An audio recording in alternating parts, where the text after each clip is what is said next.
you may have answered it already. I love your books because you know history. And do you do a lot of research?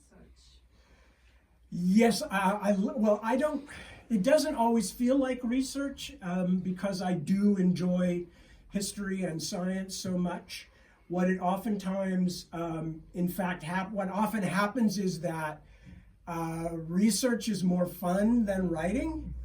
Now, not the imagining. The imagining is fun, but the actually sitting down and turning it into page after page after page after page after page. You know, there are many pages in my books. You know, it's more fun to do research. And so I will sometimes, you know, spend half a day trying to figure out what kind of well mechanism people would use in this kind of society, and is that going to be useful for the story that I have? And then I will become incredibly fascinated with medieval or just pre-industrial plumbing in general, you know, and I will get down into several different books and subjects and online, and you know, and then I'll suddenly look up and say, there was a reason I was doing, oh damn, I'm supposed to be writing, you know, and I will go back to writing. But the bigger picture also fascinates me, and I think that's one of the reasons that I have always liked what we call world building so much, because I have always been interested in how societies and cultures shift and change, and different ways that happens, and different ways that things change and eventually become what we know today. But it's a very complicated path, just as if we followed our own genealogy. You know, you would be following the lives of many people back a long ways.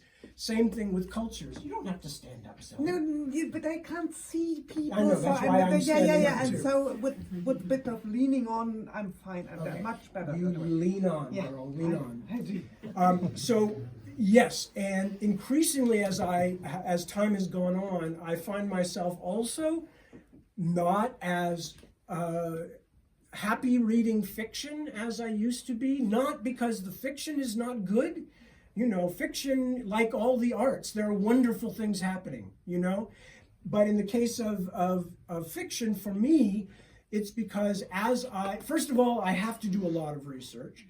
But second of all, because I have an internal editor that is always on. I cannot turn it off. And sometimes it's very hard with fiction for me to enjoy it because there's always a voice talking in my head saying, oh, I don't think you should have done that, or oh, I think I know where you're going with that, or oh, not a great choice of words, or oh, damn, that's nice, I wish I'd done that. Can I steal that? You know? But I don't, it has to be a really splendid work of fiction for me to be able to shut that off and just dive into it and be refreshed by the experience in a way it was not when I was younger, when I was one of the world's hungriest readers. So yeah, it's a little of both of those things. I love history, I love science, and I also spend more and more time with them now and not as much time with fiction. So whenever people ask me, who's your favorite young writer? I always feel really ashamed because I know there are many good people out there just now publishing books that I haven't read because I'm not reading so much. Same thing with music, you know, I mean, there are beautiful, wonderful things happening. I listen to people my age saying, oh, music today, you know, it's just crap. It's like, no, you are old. You know, I mean, it's like, you don't understand. Everybody thinks that the music of the age, for them, age 13 to 20 is the best music that ever was. And you are just old that you haven't figured that out yet, so. Yeah, so there's wonderful things being written. Don't use my model as a model for reading fiction.